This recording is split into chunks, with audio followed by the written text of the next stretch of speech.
2.5 साल की लड़की कहती है मुझे शादी नहीं करनी। मुझे शादी से बहुत डर लगता है। जब लोग शादी कर लेते हैं तो हमारे साथ बहुत गलत करते हैं।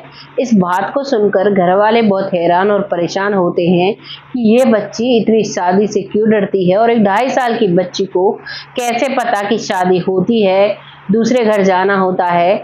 आप इन सारी बातों को भली भांति समझ सकते हो, क्योंकि ऐसा सब धीरे धीरे बच्चे बड़े होते हैं, उसके बाद इन चीजों को जानते हैं। लेकिन जब उसके इस शब्द के पीछे की सच्चाई पता चलती है तो वाकई रोंगटे खड़े हो जाते हैं।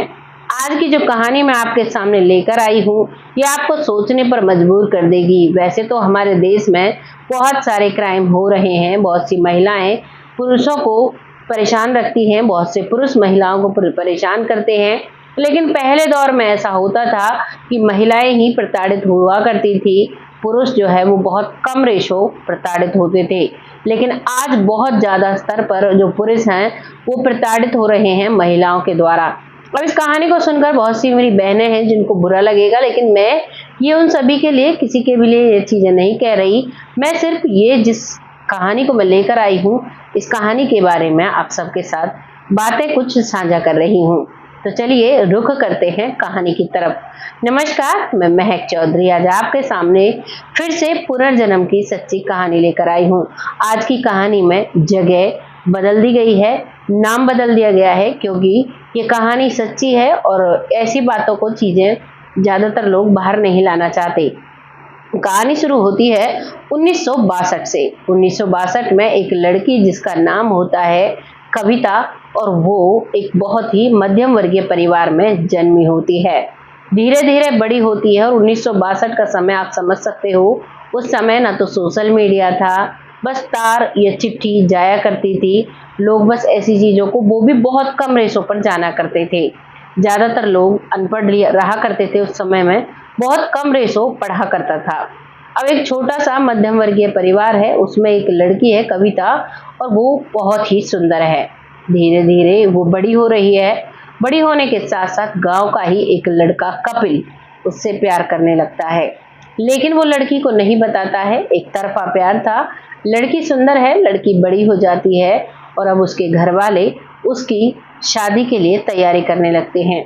जब घर वाले शादी के लिए तैयारी कर रहे थे तो कपिल को लगता है कि ये तो गलत हो रहा है, इसकी शादी मेरे साथ होनी चाहिए। लेकिन पहले और अब भी गांव में शादी नहीं हुआ करती है। शहर में तो ऐसा होता है कि कई कई गांव से लोग आकर बस जाते हैं। सबके गोत्र अलग होते हैं, सबके कुनबे अलग होते हैं, परिवार अलग होते हैं। लेकिन गांव में ऐसा माना जाता है, गांव की अगर बहन बेटी होती है तो वो सभी की बहन बेटी होती है। और इसी सोच के साथ किसी भी गांव में, एक ही गांव में शादियां नहीं हुआ करती थी। वो बात अलग है जब एक गांव में कहीं और के लोग आकर बस जाते हैं, उनका गोत्र अलग होता है। जैसे हमारे यहाँ पर एक गांव है जिसमें 2 गोत्र हैं, तो वो भी कोशिश करते हैं कि हमारी ये दोनों जो एक गांव में रह रहे हैं, इन दोनों गोत्रों में शादी ना हो। लेकिन आजकल की जनरेशन कुछ अलग हो रही है।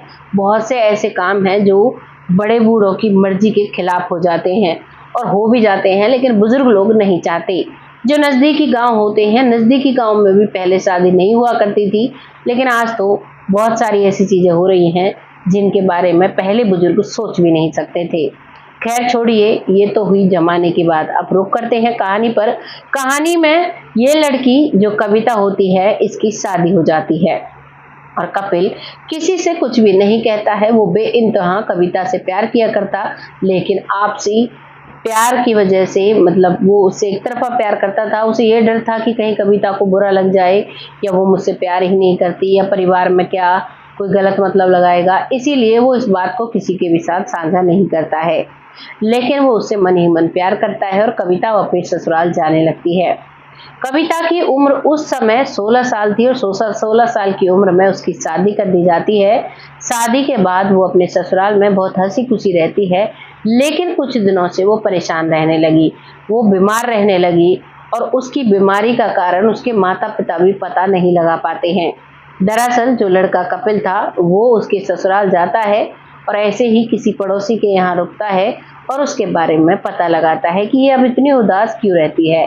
तो पता चलता है कि जो लड़की थी कविता, उसको लड़का नहीं था और उसका पति जो है वो उसे बेहद बेरहमी से पीटा करता था। अब वो इतनी बुरी तरीके से पीटता, कई कई दिनों तक खाना नहीं देना। उस समय की सास भी बहुत गलत हुआ करती थी, बहुओं को 3-3 दिन की लस्सी, जो छाछ कहते हैं, मठा कहते हैं कई जगह, उसको पिला दिया करती थी, खाना नहीं दिया करती थी, सारा दिन काम कराया करती थी। और वैसा ही वो परिवार उस लड़की कविता के साथ कर रहा था।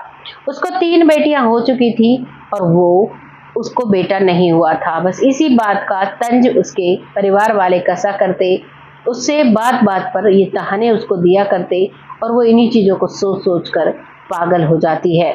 उसे बहुत बुरी तरीके से प्रताड़ित किया जाता है, मारा जाता है और इस बात को वो अपने माता पिता तक को भी नहीं बताती है, क्योंकि माता पिता नॉर्मल परिवार था, गरीबी से जूझ रहे थे।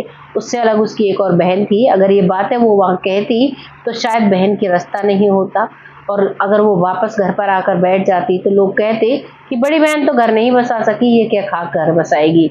इसी डर से वो अपने ससुराल में ही पड़ी रहती है और जब वो पागल हो जाती है तो वो दर बदर की ठोकरें खाने के लिए मजबूर हो जाती है। ना ही तो उसका पति उसे रोकता है, ना ही उसकी सास उसे रोकती है। बच्चियां थी छोटी छोटी, वो भी क्या समझती, और एक दिन रात के अंधेरे में वो घर से ऐसे ही निकल जाती है, क्योंकि उसको होश ही नहीं रहता है कि मुझे क्या जीना है, कैसे करना है, कौन हूं मैं। वो अपना नाम तक भूल जाती है।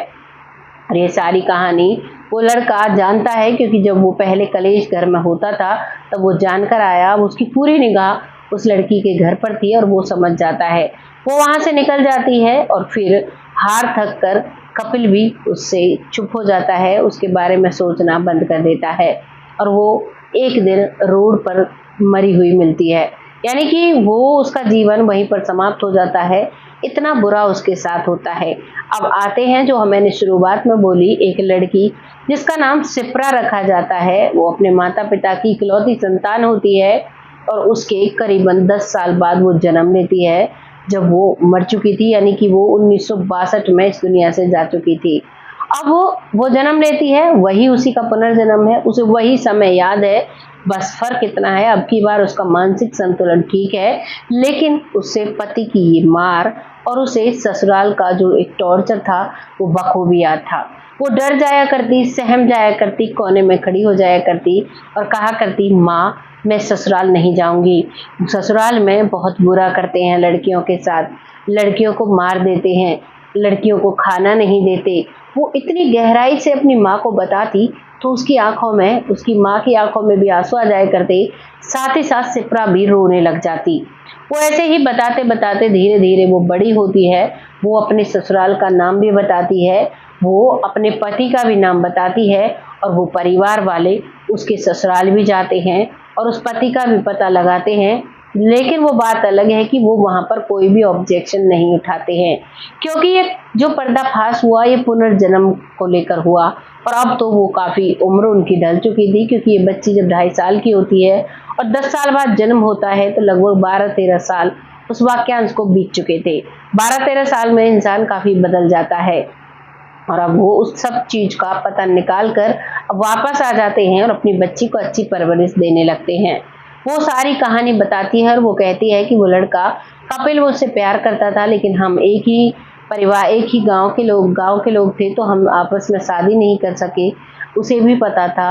हालांकि कपिल ने कभी भी कविता को नहीं बताया, लेकिन कविता जान चुकी थी। वो जब उसे गांव ससुराल में देखने के लिए आया था वो महसूस कर चुकी थी, लेकिन वो भी कुछ बंदिशों में बंधी हुई थी, उसने भी पहले नहीं बताया। दूसरा जन्म लेकर वो सब कुछ बताती है, लेकिन अब क्या फायदा होता है, कुछ भी फायदा नहीं होता। उसे नहीं पता कपिल है भी नहीं भी। जब उसके परिवार वाले वहां जाते हैं तो पता लगता है उसके 2 साल बाद कपिल ने अपने आप को खत्म कर लिया था। कपिल भी इस दुनिया से चला जाता है, कविता भी इस दुनिया से चली जाती है।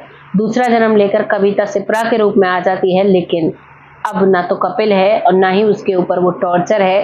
वो शांति से अपनी जिंदगी बिताती है और बहुत ही समझदार तरीके से जीती है। वो बस एक बात और माता पिता को कहती है, अगर किसी को लड़की होती है तो क्या वो माँ का दोष होता है? क्या उसमें बराबर का दोष पिता का नहीं होता? मुझे टॉर्चर किया जाता था कि मैं लड़की पैदा करती हूँ, मैं लड़का पैदा नहीं कर पाई। एक 2.5 साल की बच्ची जब इस तरीके से बातें कहती है तो माता पिता के रोंगटे खड़े हो जाते हैं, आंखों से आंसू छलकने लगते हैं और उनके आस पड़ोसी जब उसके पास आते हैं तो वो भी रोने लग जाते हैं। उस बच्ची की आंखों में इतनी एक डर था, इतनी एक मासूमियत थी और इतना डर था उसे शादी के नाम से कि ऐसा लगता था कि वो शादी शायद जीवन भर नहीं करेगी। वो 2.5 साल की ही ये बात कहती है, धीरे धीरे वक्त के साथ बड़ी होती है। उसकी माँ उसे हर पल समझाती है, हर पल उसे अच्छी शिक्षा देती है। धीरे धीरे वक्त के साथ उसका जो ज़हन में डर बैठा हुआ था शादी के खिलाफ, वो भी निकल जाता है। लेकिन वो पढ़ाई लिखाई कर मेहनत करती है और एक डॉक्टर बनती है। डॉक्टर बनने के बाद एक डॉक्टर से ही शादी करती है और अब की बार उसके साथ ऐसा कुछ भी नहीं था। भगवान की कुदरत ऐसी थी, अब की बार भी उसे 2 लड़कियां होती हैं। लेकिन उसके पति कह देते हैं कि बस अब हमें ऑपरेशन कराना है, हमारे लिए 2 लड़कियां काफ़ी हैं। ज़्यादातर 99% परिवार लड़का चाहते हैं, लेकिन 1% परिवार ऐसे भी हैं जो सिर्फ लड़कियों पर ही ऑपरेशन करा देते हैं, लड़कियों के बाद कोई भी संतान पैदा नहीं करते। वो कहते हैं हमारा अंश धरती पर आ चुका है, अब चाहे वो लड़का हो या लड़की हो हमें कोई फर्क नहीं पड़ता। जब हम इस दुनिया से चले जाएंगे तो हमें क्या फर्क पड़ता है, हमारा वंश आगे चलता है, कोई हमारे नाम को पुकारता है या नहीं पुकारता, ये तो यहीं पर होता है कि हमारा नाम चलना चाहिए, हमारे बारे में सब जाने। जब हम भगवान में विलीन हो जाते हैं तो ऐसा कुछ भी नहीं होता। ये कहानी यहाँ समाप्त हो जाती है। आपको ये कहानी कैसी लगी कमेंट सेक्शन में बताइएगा। आप सभी का सपोर्ट बहुत ज़रूरी है मेरे लिए। आप जब प्यारे प्यारे कमेंट करते हो तो मुझे बहुत अच्छा लगता है। ऐसे ही अपना सपोर्ट बनाए रखें। तब तक के लिए जय हिंद, जय भारत।